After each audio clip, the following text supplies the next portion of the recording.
Good morning, good afternoon, and good evening to everyone wherever you are. My name is Sekai Solomon Kampala Chakulani, and today I will be talking about the late retired Major John Kasora's book, Betrayed by My Leader. Betrayed by My Leader takes us through the late retired Major John Kasora's life in the Bush War and how his leader, Yoweri Kaguta Museveni, betrayed his principles over time. In this book, we get to see that Yoweri Kaguta Museveni, who once stood for unity for all peoples in Uganda, justice for all, and human rights, came to be the one thing that he preached against. What once began as a revolution for democracy has now become a dynasty built on lies, conspiracy, and deception. And what once was meant to be a government built by the people for the people has now become one man's family business. We dive into the late retired Major John Kasora's book and expose of Museveni and who he truly is. In the beginning, Museveni sounded like hope, a young intellectual man, a man who promised to unite all our tribes and restore dignity to the Ugandan people. But even in those early days, beneath all the slogans and the sharp speeches, the author saw something darker, an obsession with control. Loyalty mattered more to Museveni than courage. Obedience mattered more than the truth.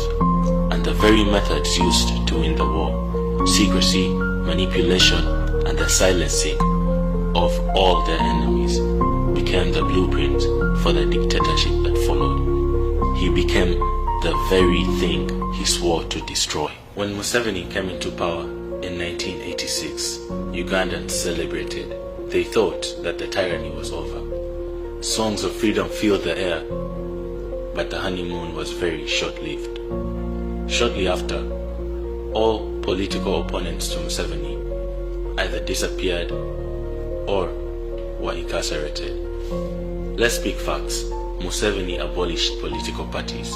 He abolished political parties and replaced them with a movement system, a one-man structure that demanded loyalty over political freedom and demanded loyalty over the love for your people. Museveni built the NRA into the UPDF, and this new UPDF was Museveni's own little personal army, which he used to purge political enemies and to silence the Ugandan people.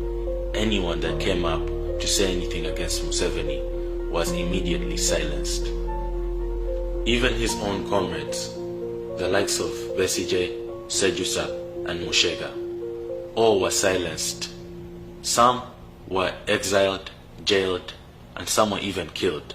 All of these among others.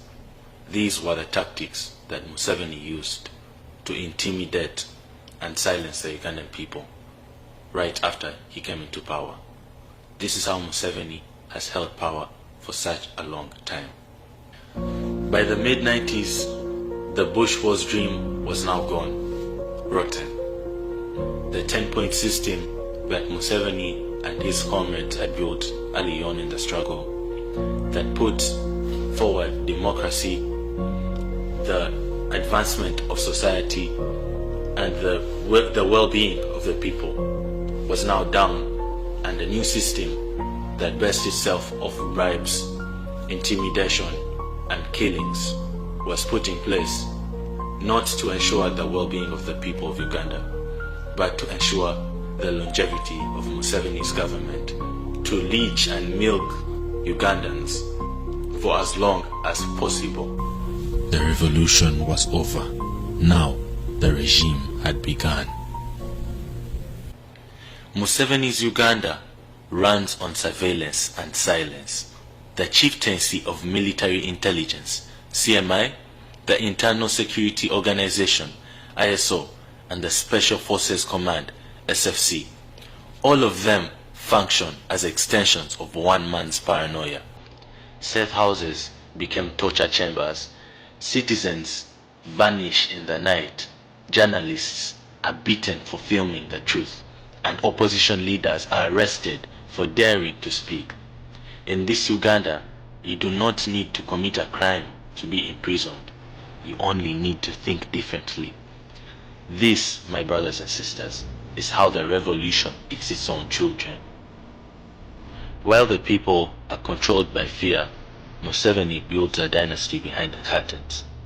Janet Museveni, his wife, becomes a minister.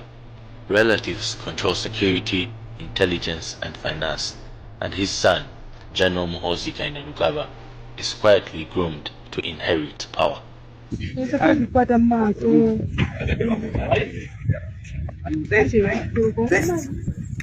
make sure those people are not happy with this country.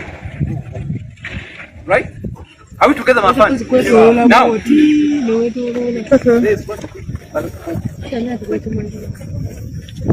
right?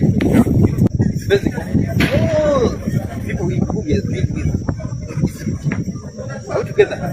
Meaning, the last date of the retirement of the general 20, all of them, right? Now 2028, we shall identify officers which we are doing now, where the regions where they come from, what is called MK project. MK what? Project. MK project. Before I get this, I am telling you, we shall crush you. We shall do what? We shall crush you. I am not a Munyankole, and I have never been a Munyankole. My mother is a Mutoro. Sawa. But to be who I am right now, I was tell by Munyankole, I became a Koporo by Munyankole. I became a Usimite by Munyankole. I became a PC by Munyankole. I became a lieutenant by Munyankole. I am here in Rivertown by Munyankole. Yes, sir. So there is no way whatsoever that I can betray you. Right? So you have become an officer. I'm telling you this bitter message. I'm telling you what? It's a very bitter message that you have accepted. That if they come, you finish 2026, he comes, you hand over 31, give us the blessing, then the MK project takes what? And if you want to enjoy this summit, I'm telling you, if you want to enjoy this summit, you must vote. Are we together? Campaign? Yes. This is not a conspiracy, it's a fact. Uganda, once a republic, has become a royal estate. Our forefathers fought against a monarchy, and they were lied to and manipulated into crowning a new royal family. But this time, the royal family is wearing military uniforms. In the book, we see the author talk about how the constitution has been manipulated. In 1995, when Ugandans believed in a new dawn, a constitution with term limits and age limits. But when those limits threatened Museveni's rule, he shredded them. In 2005, he removed term limits. And in 2017, I'm sure most of us have seen, and most of us were there during that time, when the age limit was abused and the age limit was removed in 2017. The author does not mourn for himself, but for a generation of people that have been deceived. The same guns that have freed Uganda are now turned on Ugandans. The same flag that symbolizes unity now flies over fear. He writes, "We replace the gun with the same gun pointed at us." That line defines Uganda today and the position we're in as a country. Now, my brothers and sisters, this is a call to action. Us as Uganda's young and restless generation, for us to unite, we need to work beyond this fear and this intimidation if we want to build a new Uganda where all of us are equal, where all of us have the same opportunities as the next person. We need to unite. The current regime survives through military control, manipulation, corruption, and patronage, but it cannot survive in a population where 80% of us are under the age of 30. We need to unite and look past all this manipulation. We need to look past everyone's tribes, we need to look past everyone's differences, and we need to all unite for the same cause, for us all to have the same opportunities, for us all to benefit from good healthcare, good education, and remove the elite ruling class from Uganda. Every single post, every single voice, every single one of us matters. If we do not speak up for our rights, Uganda will become a monarchy, passed down from Museveni to his son, and democracy will cease to exist. Ugandans will suffer more and more. Let us eradicate this disease from Uganda while we still can. Vote, vote, vote, vote. And after you vote, stay and protect your vote. Don't let them waste your vote. Don't let anyone undermine your vote. Don't let anyone undermine your vote. Vote. Vote, vote, vote, vote, vote. And make sure that your candidate is respected. Make sure your vote is respected. Stay there and make sure that no one is undermining your life. You have one life. Use it well. Thank you very much. Atalu kutambulire bajjajjaffe bwagera ngitwali lutyo naffe lwata ntwesola mu ddene okugenda ew'omusajja ayogerwako ow'omukozi w'ebyamagero ow'obuwanguzi bula musajja wa Katonda ono twatuukayo ne kituggwako olw'ebintu ebyewuunyisa byonna bye twasanga ng'agamba nti gwe buli alina ensonga yonna ekutawaanya mu maka oyagala kuzza mu kyalo oyagala kuzza mwami emirimu gyesibye ennyumba zeemedde ku misingi n'atugamba naawe ayagala okugenda ebweru naawe ayagala okukumyawo omwagalwawo.